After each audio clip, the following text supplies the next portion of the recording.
Ciao a tutti, e se vi ricordi nell'ultimo video della settimana passata, quel che gira mercoledì, l'ultima immagine che aveva la sala era questa: chi vincerà tra il musso e il cammello? Ho tenuto sulle spine un po' dei giorni, perché non perché sono stronzo, fra virgolette, e mi piace tenermi sulle spine, ma perché diciamo che fin a stamattina i modelli era proprio in panne, cioè completamente in balla. Mi mostrava, ve l'ho fatto vedere anche ieri sera, spaghi molto aperti, in cui la situazione poteva cambiare da un momento all'altro. Diciamo che purtroppo, per me che sono freddofilo, con le ultime missioni la strada è stata spianata.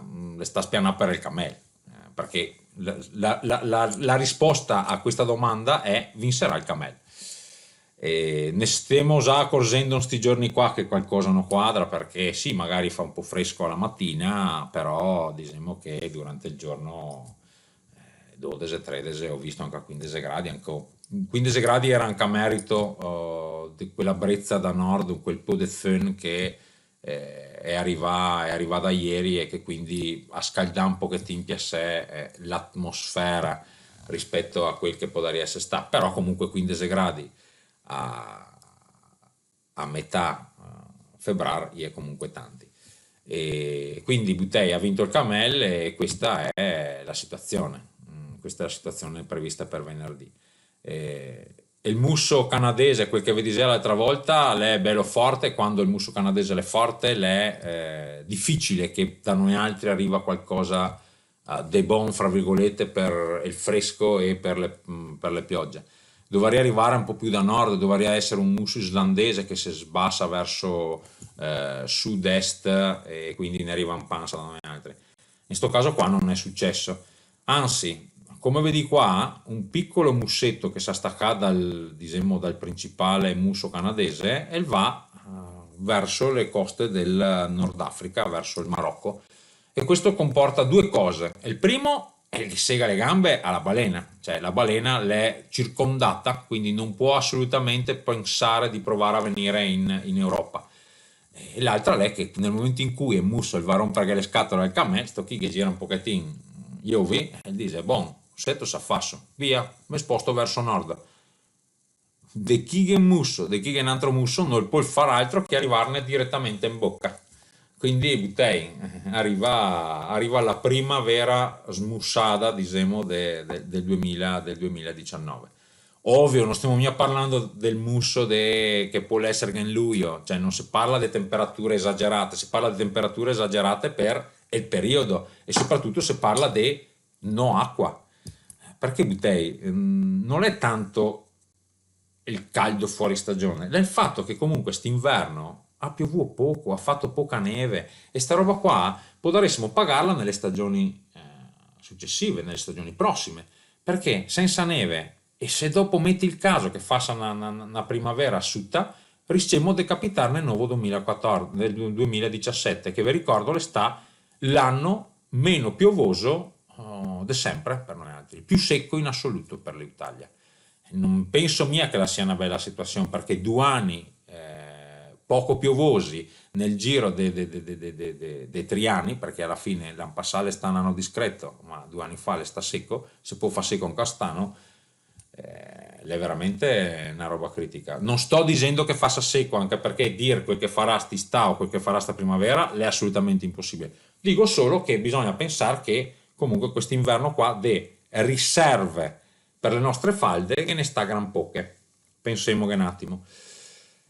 Quindi, Camel che arriva 5 gradi a 1500 metri, è tanti, perché vuol dire che lo zero termico va oltre i 2005, più o meno, quasi 3000, al 15 di febbraio è una roba che non quadra. Che sarà dell'inversione termica. Se vuol dire inversione termica, vuol dire che la mattina farà più freddo in pianura che non fa sul baldo. Dopo durante il giorno le temperature le cresce in campianura, però diciamo che alla mattina sembrerà più inverno a Verona che non fa a 1800 metri su al Chierego.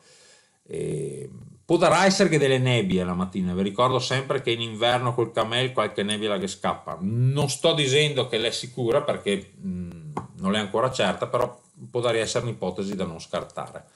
E vediamo un'altra roba, quanto durerà. Allora, se guardiamo i spaghetti, qua diciamo che almeno fino a sabato domenica le temperature è abbastanza eh, calde, quindi sopra media. Di quanto? Di 7 gradi. 7 gradi ne mi ha pochi. Penso che quest'inverno le sia sta piazzare oltre che le temperature ste 7 gradi sopra la media che quelle che gli ste 3 gradi sotto. Però vabbè, è ormai un inverno stupidotto e ne tocca a te, non possiamo fare altro, no? Quindi va bene così. E dopo, cosa succede dopo? Dopo tutto da vedere, cioè spaghi troppo larghi, non si può sapere niente. Certo è che con una botta di caldo così a febbraio le piante le taccherà sicuramente a fare le gemme, io ho già viste nei boschi e lì pronte a buttare.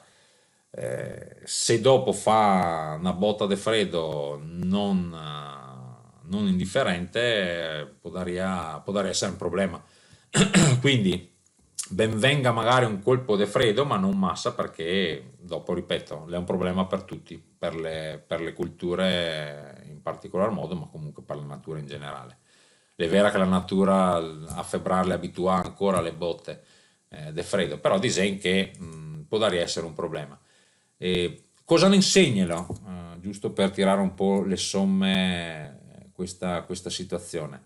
Le insegna una roba ben precisa che comunque mi aveva già osservato in passato. Quando i modelli ISNASA la possibilità che sia un'alta pressione dominante, eh, nell'80% dei casi i Gendoina, anche a 7-8 giorni di distanza. Quindi, allora, proviamo a vedere qua, guarda, qua mi mette che per verso fine febbraio viene un'altra bella botta di alta pressione, vediamo se sarà l'80% che sarà l'80% oppure magari è quel 20% in cui i modelli è sbagliato e vedremo.